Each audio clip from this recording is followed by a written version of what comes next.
Evangelho de Lucas, capítulo 10, versículo 38, diz assim a palavra de Deus. E aconteceu que, indo eles de caminho, entrou numa aldeia. E certa mulher, por nome Marta, o recebeu em sua casa. E tinha esta uma irmã, chamada Maria, a qual, assentando-se também aos pés de Jesus, ouvia a sua palavra. Marta, porém, andava distraída em muitos serviços. E aproximando-se, disse: Senhor, não te importas que minha irmã me deixe servir só? Dize-lhe, pois, que me ajude. E respondendo Jesus, disse-lhe: Marta, Marta, estás ansiosa e afadigada com muitas coisas, mas uma só é necessária. E Maria escolheu a boa parte, a qual não lhe será tirada. Vamos ler juntos, amados, os versículos 41 e 42, dizendo assim: E respondendo Jesus, disse-lhe: Marta, Marta, estás ansiosa e afadigada com muitas coisas, mas uma só é necessária. E Maria escolheu a boa parte, a qual não lhe será tirada. Amém? Os amados podem sentar-se. Amados, nesta última semana, o Espírito Santo de Deus tem me inquietado a respeito das nossas escolhas. Amados, a nossa vida é feita de escolhas. Talvez você ainda não tenha se apercebido dessa realidade, mas a cada dia você precisa tomar uma decisão, a cada dia você precisa fazer uma escolha. Nós só não conseguimos escolher onde vamos nascer, né, amados? Quem serão os nossos pais? Mas praticamente tudo mais dependerá das nossas escolhas. A palavra de Deus diz que nós temos que honrar sempre os nossos pais. A palavra de Deus diz que nós temos que, em honrando os nossos pais, obedecendo a Deus, nós seremos poderosamente abençoados, prosperaremos, e Deus ainda prolongará os nossos dias na terra. O primeiro mandamento com promessa: honra teu pai e tua mãe para que te vá bem e se prolongue os teus dias na face da terra. A palavra de Deus diz que nós jamais poderemos questionar os nossos pais, especialmente a nossa mãe, dizendo assim: por que me geraste assim? Por que me fizeste assim? Como também jamais poderemos questionar Deus a respeito das nossas vidas, porque não pode o barro dizer para o oleiro: o que fazes? Nem a criatura questionar o Criador, nem os filhos questionarem os pais. Mas tirando essa parte da nossa vida em que nós não escolhemos, mas eu queria que você pudesse crer. Deus, quando fez você nascer, ser gerado no ventre que você foi gerado, Ele fez a melhor escolha para a sua vida. Ele fez a melhor escolha. Honre sempre, ame sempre seus pais, aqueles que te geraram, porque isto te trará galardão, isto te trará bênçãos. A nossa vida, amados, ela é separada por Deus para a glória dEle. E quando fazemos as nossas escolhas, nós precisamos compreender, e Deus me deu assim essa visão, amados, para que nós pudéssemos comparar nas nossas escolhas com sementes que semeamos. Então, quer dizer para você, cada escolha que você faz, você está semeando uma semente. Como a semente produz segundo a sua espécie, é importante que você selecione bem as sementes que você vai semear. Que você tenha cuidado em fazer as suas escolhas. Porque se são sementes, ao germinarem, elas produzirão frutos. E dependendo do que você semear hoje, você terá colheitas benditas ou malditas no transcorrer da sua vida. A cada escolha, a cada decisão, nós lançamos na terra uma semente. E a palavra de Deus diz exatamente isso, amados, que nós temos que aprender a semear na nossa vida espiritual. A palavra de Deus diz, em Gálatas capítulo 6, versículo 8, diz assim: porque o que semeia na sua carne, da carne se fará corrupção. Mas o que semeia no Espírito, do Espírito ceifará a vida eterna. Mas quando nós damos mais valor à nossa natureza carnal, às coisas que agradam a nossa natureza carnal, nós estamos dizendo para Deus, nem precisaríamos dizer, porque Ele sabe disso, Ele contempla tudo, Ele é o único que tem poder para entender tudo o que pensamos, ainda antes que qualquer palavra nasça nos nossos lábios. Então nós podemos enganar a muitos, nós podemos enganar a poucos por muito tempo, nós podemos enganar a muitos por pouco tempo, mas jamais enganaremos a todos por todo o tempo. Então, em relação a Deus, nós não conseguimos enganá-lo um segundo sequer, porque Ele conhece a intenção do nosso coração. A palavra dEle, quando é ministrada, a palavra dEle, quando é meditada, mas é necessário compreendermos que ela penetra em nossa vida, fazendo divisão entre a alma e o espírito. Ela proporciona uma divisão, fazendo com que a nossa alma, que antes vivia segundo a sua própria vontade, seja sujeita às ordenanças da palavra de Deus. O nosso espírito, ele quer servir a Deus, ele quer permanecer na presença de Deus, mas ele enfrenta um combate muito grande, diariamente. E é esse combate que normalmente influencia as nossas decisões. Essa palavra penetra, ela vai mexendo com a nossa estrutura. Ela vai mudando a nossa forma de pensar, depois muda a nossa forma de falar, depois muda a nossa forma de agir. A palavra de Deus vai penetrando, ela vai nos libertando, é como se ela estivesse limpando. Quem já foi agricultor ou já acompanhou lavouras, sabe que quanto é importante que após as sementes terem sido semeadas, a lavoura ter sido ali cultivada, ela possa ser cuidada. Quando se faz um custeio, né, agrícola, tem uma parcela do custeio que é chamado assim, tratos culturais, é liberado para tratos culturais, quer dizer, cuidar da cultura, cuidar da lavoura, das ervas daninhas, do controle de pragas. Então, são verbas liberadas para passar herbicida, para passar defensivos agrícolas, para que haja a capinagem, se for necessário, também tem nas lavouras de café.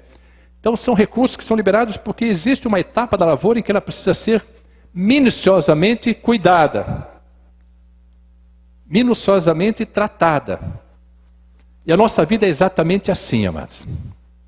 Nós lançamos as sementes e precisamos cuidar delas. Que semente temos lançado? O que nós temos semeado em nossa vida? O apóstolo Paulo diz para os irmãos da Galácia, os Gálatas, falou: se vocês semearem na vida espiritual, vocês vão colher a vida eterna. Mas se vocês semearem na vida carnal, se vocês derem mais importância à vida carnal, à vida natural de vocês, vocês vão colher o pecado. Quem semeia na natureza carnal, colhe a corrupção é o pecado. E eu queria que você acompanhasse comigo no livro de Tiago. Fosse comigo até o livro de Tiago agora, na carta de Tiago, capítulo 4. Vou ler a segunda parte do versículo 4, capítulo 4, versículo 4, mas a partir da vírgula eu vou ler, que diz assim a palavra de Deus: não sabeis vós que a amizade do mundo é inimizade contra Deus? Vou ler de novo.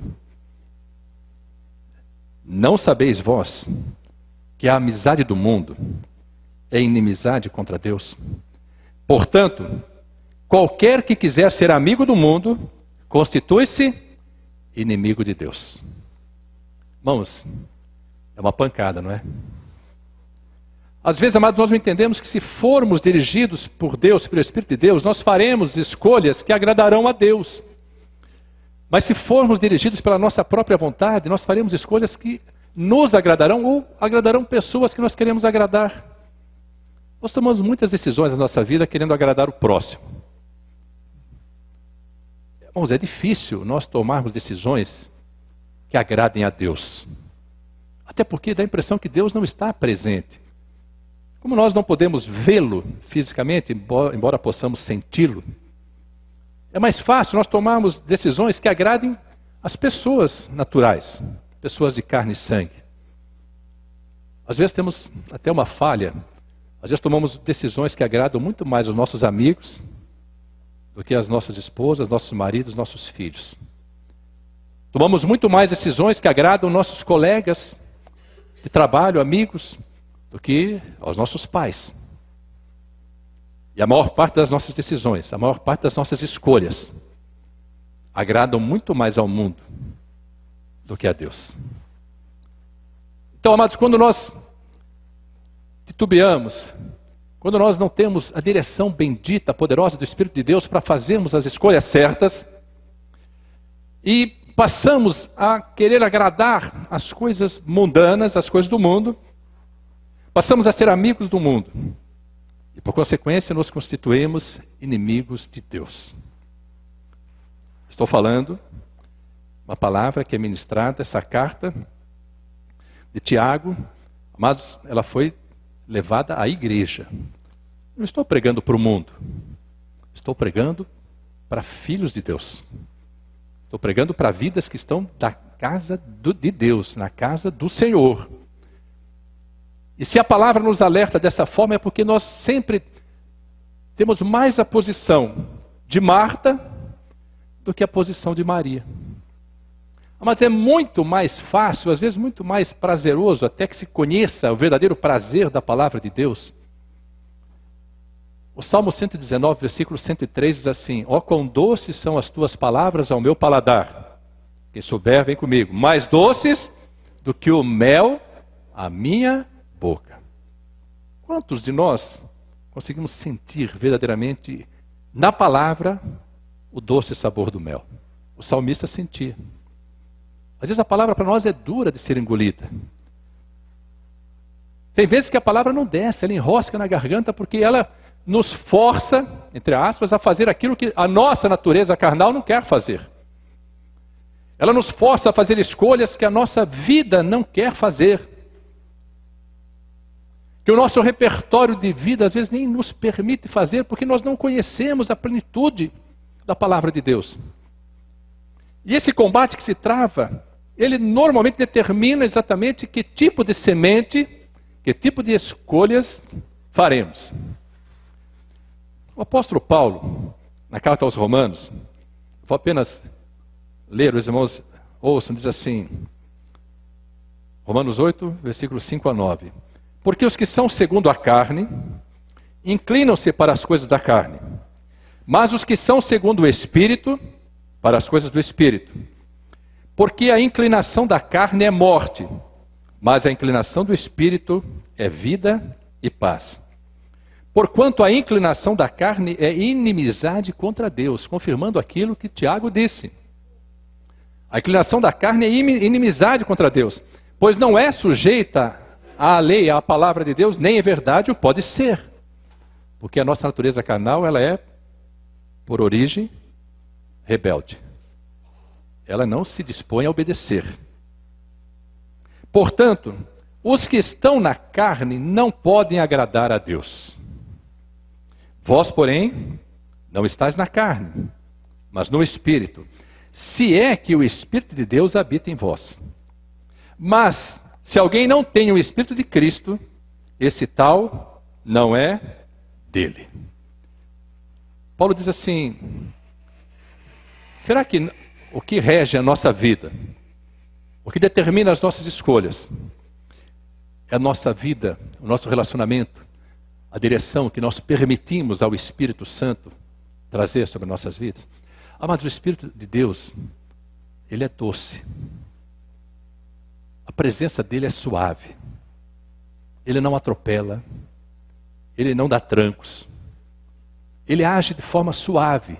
Então é necessário que nós sejamos sensíveis à voz do Espírito, à orientação do Espírito, à direção do Espírito. Quanto mais nós estivermos com os nossos pensamentos, nosso coração cheios de coisas que nos distanciam de Deus, mais difícil será ouvirmos a voz do Espírito de Deus. O próprio Senhor Jesus, quando Ele quer entrar nas nossas vidas, Ele não arromba a porta.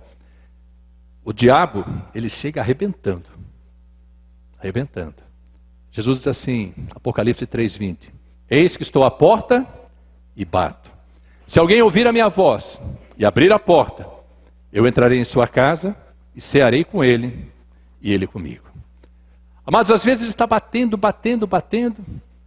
a porta do nosso coração, a porta da nossa mente, e nós não lhe damos ouvido.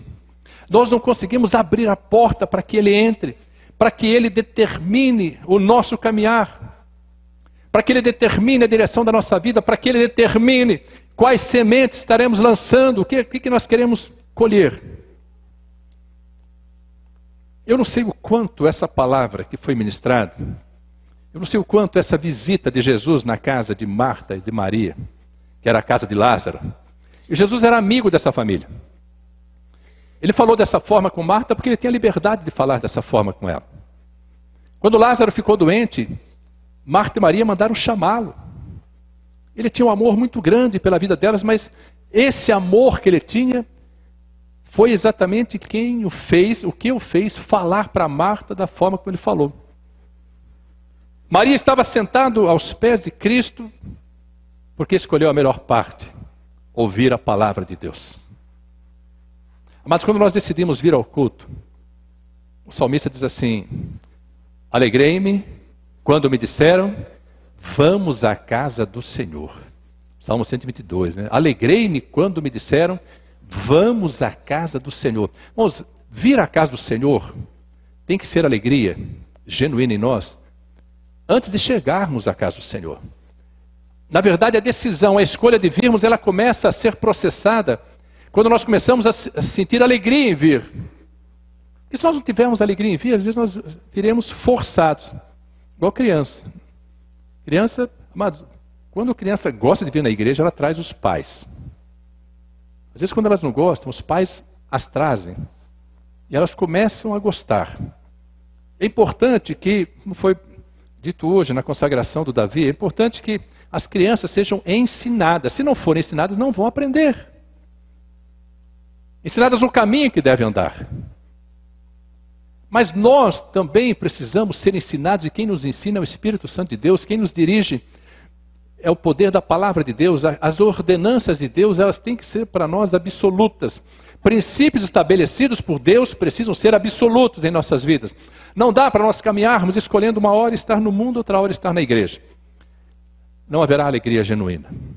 Mas quando nós começamos a nos alegrar, ainda antes de virmos, só quando disseram, eu estou dizendo para vocês, terça-feira tem culto de oração. Quantos se alegram nessa porção?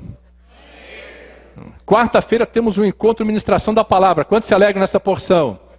Quinta-feira, culto da palavra. Irmãos, é assim que funciona. Os avisos são dados para que as vidas comecem a se alegrar e se programar na semana. Falar, eu não posso faltar do culto de oração. Eu não posso faltar da palavra que vai ser ministrada, ouvir a palavra no culto de quinta-feira. Vou levar vidas que ainda não conhecem a Jesus, que têm resistência em vir à igreja, vou levar no ponto de pregação, onde é uma palavra de evangelismo, uma barreira que é lançada para pescar vidas. Como Jesus disse para Pedro, tu serás pescador de homens. Escola bíblica dominical, nós temos que nos alegrar. Eu vou acordar domingo pela manhã, me custe o que custar. Um dos segredos de acordar domingo pela manhã é dormir cedo no sábado, amados. Não tem jeito. Né? Você dormir no sábado, vamos dar uma... No tempo que era menino, jogava bola, chamava de lambuja. Né? Quantos aqui conhecem a palavra lambuja? Levante a mão, lambuja. Não estou sozinho, né? Lambuja, assim, ela falou, vamos dar uma vantagem, assim. Não, é lambuja. Pode deitar até meia-noite no sábado. Até meia-noite. Você vai acordar, porque da meia-noite e 1 já é domingo, tá? Então, você vai acordar às 8 horas da manhã. 8 horas de sono, vai tomar um belo café da manhã. Domingo que vem não precisa nem tomar café, vem para cá. Passa ali na Real, compra alguma coisa básica assim, e traz. Não precisa se preocupar com o restante, tá? Faz isso. Ou passa aqui, no supermercado aqui do lado, passa aqui, e compra ali frios, né? Presunto, queijo, né? Um pãozinho que sai quentinho ali e traz para cá, vem para cá, toma um café aqui. Não se preocupe em fazer café na sua casa, vem para cá. Você vai acordar disposto, vai vir aqui, você vai ouvir uma palavra que talvez você nunca ouviu na sua vida, um ensinamento que você nunca teve contato com ele. Deus vai abrir os seus olhos espirituais para que você enxergue, abrir os seus ouvidos para que você ouça aquilo que você nunca viu nem ouviu a respeito das coisas de Deus. São mistérios do reino, que são revelados porque Deus é caprichoso, né? Porque Deus tem um senso de humor muito grande. Deus revela esses mistérios, sabe quando? Especialmente aos domingos de manhã. Quando a maioria de nós está dormindo. É quando Deus revela os mistérios. Ele fala, aqueles que cedo me buscam, me encontram. Deus é tremendo. Ele fala na palavra, quem cedo me busca, me encontra. Mas nós temos que ser dirigidos dessa forma, porque não vai adiantar fazermos escolhas erradas. Não vai dar certo. Então nós precisamos nos alegrar para que as nossas escolhas agradem a Deus. Amém? Marta estava lá, mas assim, empenhada em dar o melhor para Jesus. Ela queria fazer o melhor almoço para Jesus, servir a melhor sobremesa. Queria caprichar ali para que Jesus fosse muito bem recebido, se sentisse honrado. Jesus só queria que ela sentasse aos pés dele e ouvisse a palavra. Nós, o que Deus mais quer de nós é que nós deixemos muitas coisas das nossas vidas e passemos a ouvir a palavra. É fácil? Não. Porque os compromissos, eles vão nos envolvendo. Eles vão nos envolvendo, e mais do que isso, levando para o lado espiritual, eles vão nos laçando. Nós somos enlaçados por compromissos, por aquilo que agrada o nosso olhar, que agrada o nosso corpo, que agrada os nossos ouvidos. Coisas que, por nos agradar, desagradam a Deus. Eu relacionei algumas coisas aqui a respeito de escolhas, porque diariamente somos colocados diante de situações que exigirão escolhas. Por exemplo, adolescente ou jovem, estudar ou não. Nós podemos escolher. Eu vou estudar ou não vou estudar? Se deixar por conta dos adolescentes, dos jovens, eles vão escolher não estudar. Aí os pais, né, tem que dirigir, né? Tem que orientar. Vai orientando, fala, vai por esse caminho, estuda, senão você não vai nada. Eu gostava muito de comer bife. Eu era menino, eu gostava muito de comer bife. Aliás, eu queria que eu não estivesse só nessa porção. Né? Irmãos, eu era apaixonado por bife. O cheiro do bife. Né? Porque eu sentia muito cheiro do bife no vizinho. Né? É porque em casa, na mesa ali, era pé de frango e pescoço de frango. Se olhar, irmãos, eu não sabia, mas eu já estava desenvolvendo a fé. Porque se olhar para o pé de frango, para o pescoço de frango e ficar pensando que está comendo um bife, é fé demais, mano. É muita fé. E tinha uma casa vizinha que, umas 2 vezes por semana, eles fritavam bacon. Eu não sei quem foi que inventou o bacon, mas isso não é justo. Com quem tem pé de frango e pescoço de frango, carcaça de frango, amados, ela é o que mais se aproxima da coxa, sabia assim? Né? Carcaça, que quando eu comia carcaça, assim, eu falava, nossa, daqui a 2 semanas eu vou comer coxa de frango. Então, amados, assim, era mais perto. Então eu ficava ali sentindo o cheiro do bacon, aquilo é terrível, amados, terrível. E eu falava assim para minha mãe, mãe, eu queria comer bife todo dia. Ela falava, filho, que bom, né? Então estude. Aí eu falei, então vou estudar, porque eu quero comer bife. Tem umas motivações na vida da gente que a gente não entende, mas é assim que acontece. Né? Mas eu queria mudar o cardápio ali. Nós comemos pé de frango, pescoço de frango, glória a Deus por isso, carcaça de frango. Pouco tempo, uns 3 anos, assim, mas foi rápido. Né? Então, e bife, nesses 3 anos nós comemos bife assim 1 vez por mês. Foram 36 vezes, 36 dias, em 3 anos que nós comemos bife. Olha que coisa maravilhosa. Mas eu queria comer bife todo dia. Aí, fui estudar, né? Fui fazer concurso público. Eu ficava fazendo a conta do salário, quantos bifes dava para comprar. Uma escolha, eu escolhi estudar. Tem jovens que querem ficar só, vamos assim, só na valsa. Não vai crescer, não vai prosperar, não adianta. Depois que, quem fala assim, não, eu primeiro eu quero me casar, depois vou estudar. Esquece, não estuda. Não estuda. Casado, vai ter tempo para estudar? Então prepara a sua vida enquanto você está solteiro. São escolhas que nós fazemos, amados. Tem que fazer as escolhas. E às vezes os pais falam, sabe que os adolescentes, E os jovens, aqui, graças a Deus, mas aqui nós não temos problema com ninguém, graças a Deus. Mas tem igrejas, tem lugares que tem problema. Os adolescentes e os jovens acham que os pais não sabem nada. Nada. Não sabem nada. Eu, com a experiência que eu tenho, jovens falando, a experiência que eu tenho, mesmo sem estudar, vou ser muito mais bem sucedido do que meu pai. O jovem é assim, ele não tem muita pretensão, né? Nem visão de futuro. Então ele escolhe não estudar. Aí você vai escolher a profissão. Qual profissão? Qual a vocação que eu tenho? Aí chega você empregado, você empresário. Já tem que começar a definir, você é empreendedor, vou dirigir, você dirigido. Uma coisa básica, com quem vou me casar? Moça, que dúvida, né? Com quem vou me casar? Aqui, ninguém está preocupado com isso, né? Graças a Deus. Está todo mundo só querendo servir a Deus, louvar a Deus, estar na presença de Deus. Casamento é para amanhã, né? Irmãos, com quem que nós vamos nos casar? São definições, são escolhas que nós temos que fazer na nossa vida. Mas quantos filhos teremos? E quando os teremos? São decisões. Até aqui está fácil.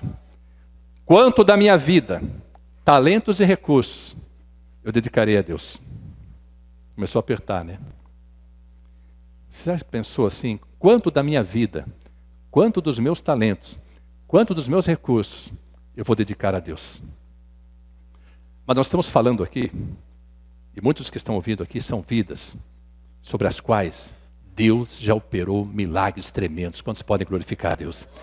Deus já operou milagres. Nosso Deus é um Deus de milagres. Mas Ele opera de tal forma que não dá para comparar as nossas vidas o dia que nós chegamos na presença do Senhor e começamos a caminhada com o Senhor Jesus Cristo. Não dá para comparar onde estávamos e onde estamos hoje. Nós estávamos no lamaçal do pecado, no charco de lodo, destinados à morte. Jesus Cristo morreu na cruz, levou sobre si os meus pecados, os seus pecados, as nossas transgressões e iniquidades. Foi sepultado, desceu às profundezas, ressuscitou para nos dar vida e vida em abundância. Foi através dele que nós recebemos o poder de sermos feitos filhos de Deus. Amados, não dá para nós compararmos para onde estávamos sendo levados, aprisionados. Nós éramos prisioneiros do pecado, prisioneiros de Satanás. Vou ser mais contundente. Nós estávamos aprisionados no inferno e Jesus Cristo abriu as portas do inferno, nos resgatou de lá e disse assim: eu sou aquele que vive. Eu fui morto, mas estou vivo para todo sempre e tenho nas minhas mãos as chaves da morte e do inferno, para a glória de Deus Altíssimo. Fomos resgatados e às vezes não entendemos o quanto custou para Deus ver o Filho dele sacrificado na cruz do Calvário para nos resgatar. E tratamos as coisas de Deus, tratamos o sangue de Jesus como se fosse um sangue qualquer. Nós não seríamos resgatados, a dívida não seria paga. Havia uma cédula contra as nossas vidas, uma dívida. Se você não sabe o que é a cédula, havia uma nota promissória que precisava ser paga e nós não tínhamos como pagar. Jesus foi lá e pagou. Só que ele pagou, chegou na minha frente, na sua frente e rasgou e falou assim: não me deve mais nada, apenas permaneça na minha presença. Não me deve mais nada. E nós tratamos isso de uma forma negligente, como se isso não tivesse peso, não tivesse valor. Sabe por que não tem valor para nós? Porque não foi o nosso filho que foi crucificado. Foi o nosso filho. Esses dias um pai perdeu um filho lá na Disney, no resort da Disney. Quantos acompanharam essa notícia? O pai perdeu um filho. Muitos de nós têm um sonho de ir para a Disney. E vou dizer para os amados, quando puderem ir, vão, porque é maravilhoso. Mas sabe que valor vai ter para essa família, a Disney, a partir de agora? Nenhum. Vai ter peso de morte. Porque ele perdeu um filho no lago, arrastado por um jacaré. Irmãos, é uma coisa inacreditável, mas aconteceu.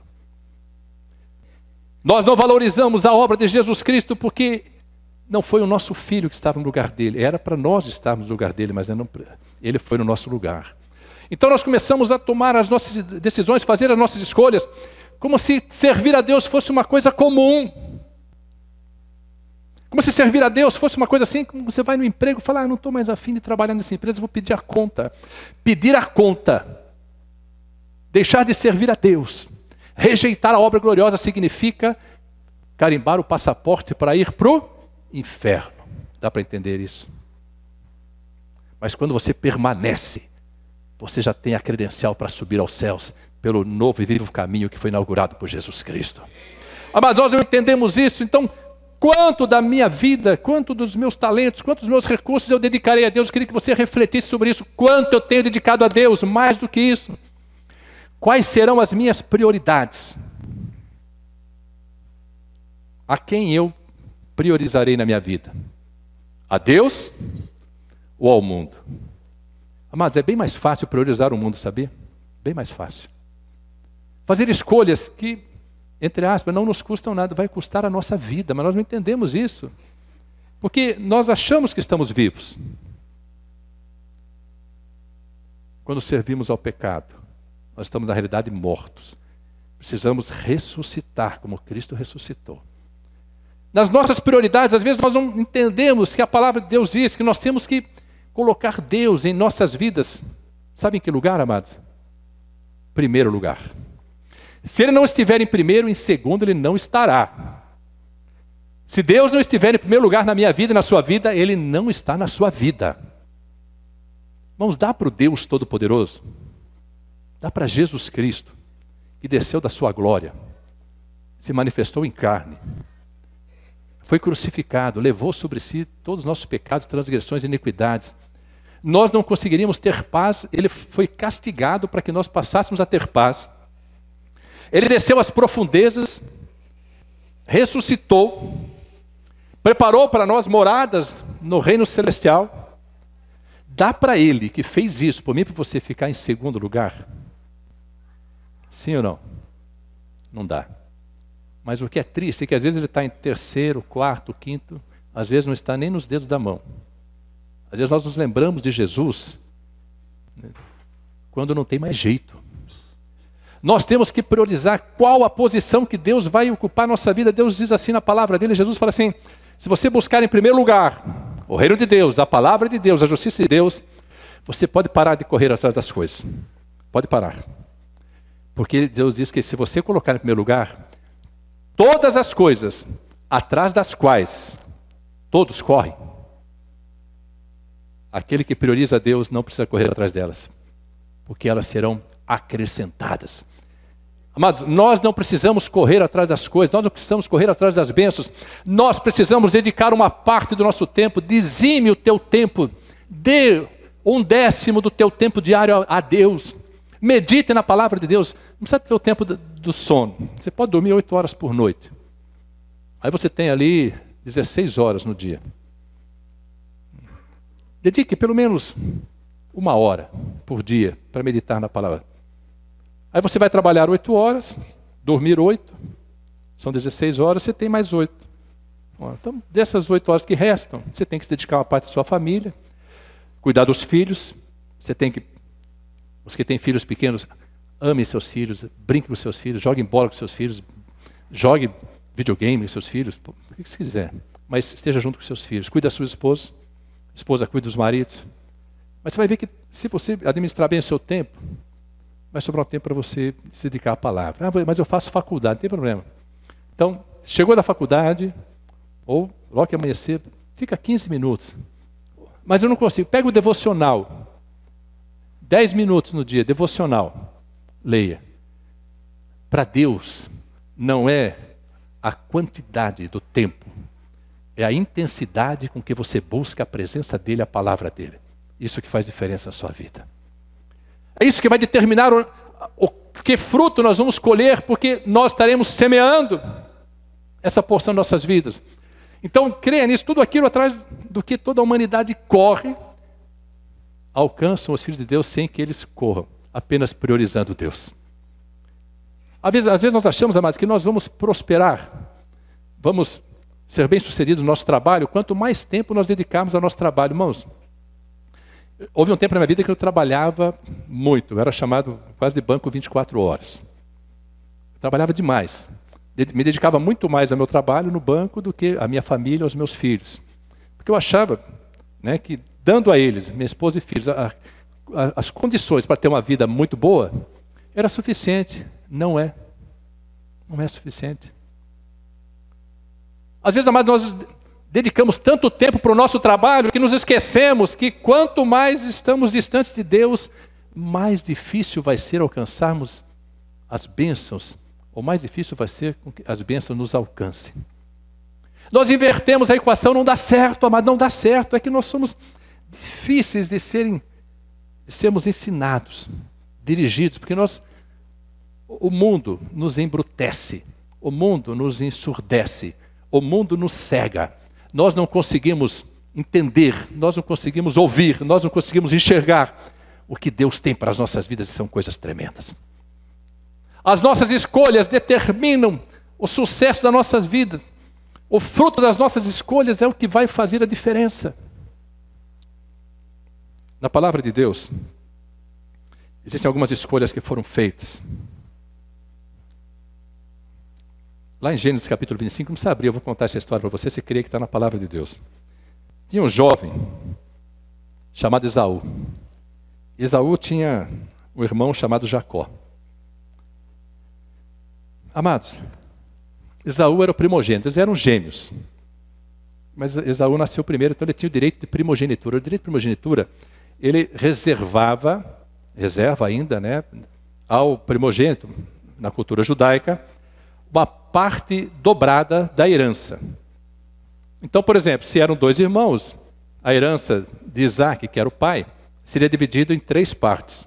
E o primogênito teria 2 partes. Mas mais do que a parte material, o primogênito tinha o direito de receber todas as bênçãos que o pai tinha sobre a vida dele. Então o pai, quando impunha as mãos sobre a cabeça do filho, ele abençoava o primogênito. Esaú sabia disso. Ele cresceu ouvindo a história de Isaac, seu pai. Seu avô era Abraão. Irmãos, filho de Isaac e neto de Abraão.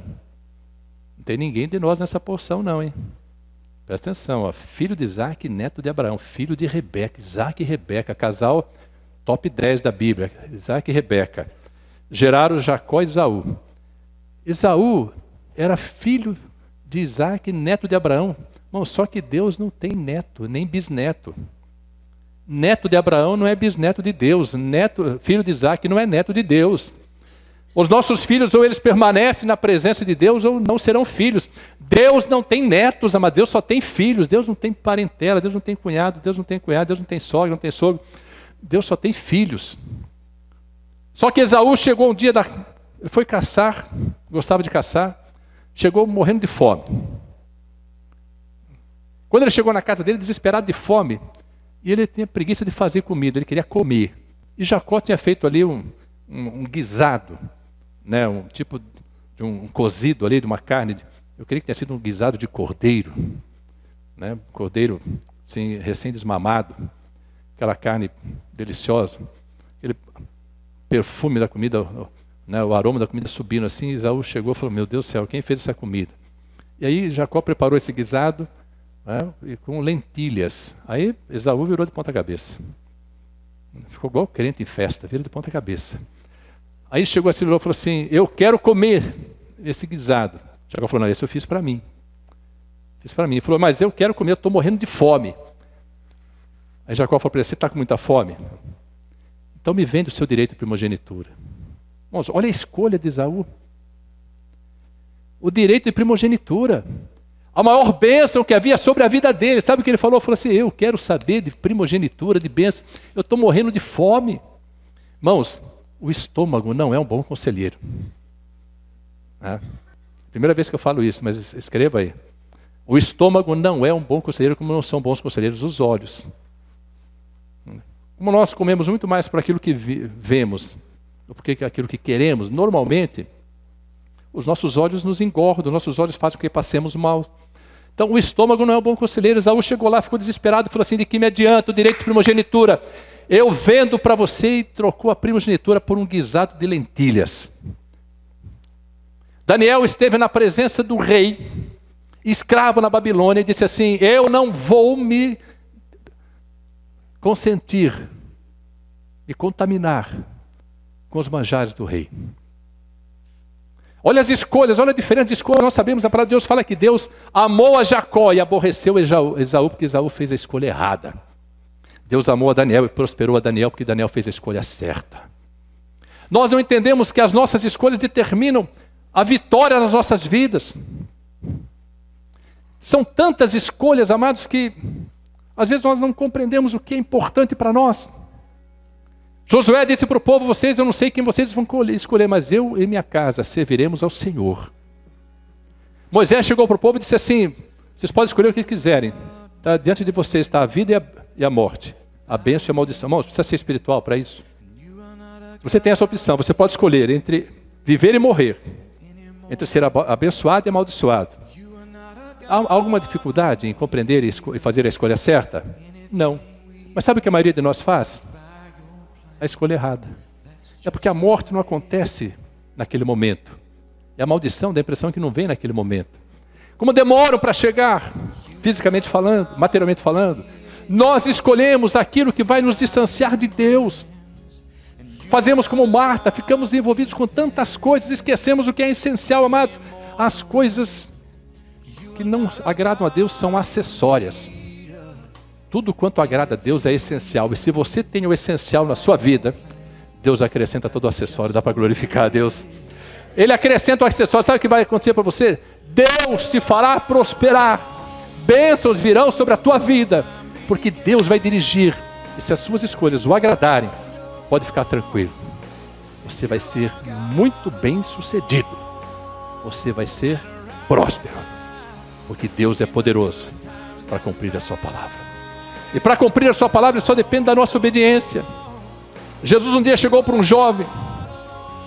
Está lá em Mateus capítulo 19.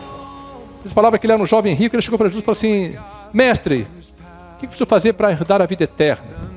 Jesus falou para ele: você conhece os mandamentos? Ele falou: conheço todos. E aí? Não, cumpro todos. Jesus falou: pô, legal.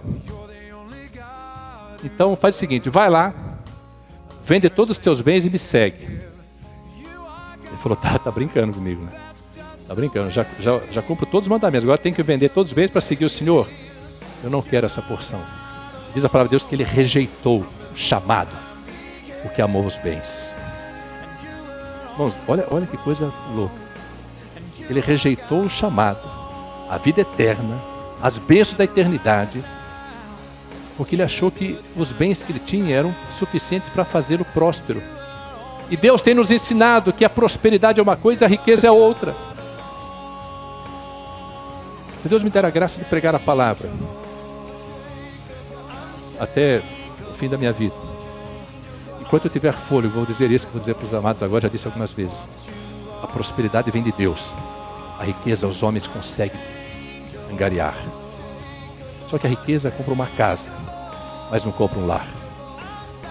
A riqueza compra uma criança, mas não compra um filho. A riqueza compra remédio, mas não compra saúde. A riqueza compra uma mulher, compra um homem, mas não compra nenhuma esposa, nem um marido. A riqueza compra diversão, mas não compra alegria. A riqueza pode comprar tantas coisas, mas não compra a paz. Só Jesus pode dar.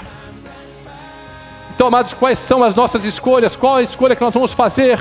O que tem dirigido as nossas vidas? As preocupações mundanas, o excesso de trabalho, as circunstâncias que muitas vezes nos distanciam de Deus, os prazeres da carne, aquilo que domina a nossa mente, domina os nossos passos, as nossas decisões, coisas que nos distanciam de Deus, que nos afastam de Deus. Esse jovem disse: eu não posso vender o que eu tenho muita coisa, eu não vou vender para seguir a Jesus. Fez a escolha errada. Zaqueu era muito rico, Jesus entrou na casa de Zaqueu. Zaqueu disse assim para Jesus: Senhor, como o Senhor entrou na minha casa hoje, eu vou repartir todos os meus bens com os pobres. E se em alguma coisa eu defraudei alguém, eu prejudiquei alguém, eu vou restituir quadruplicadamente. Escolha certa. Você pode glorificar a Deus, sabe por quê? Porque a palavra de Deus nos ensina a tomar decisões sensatas.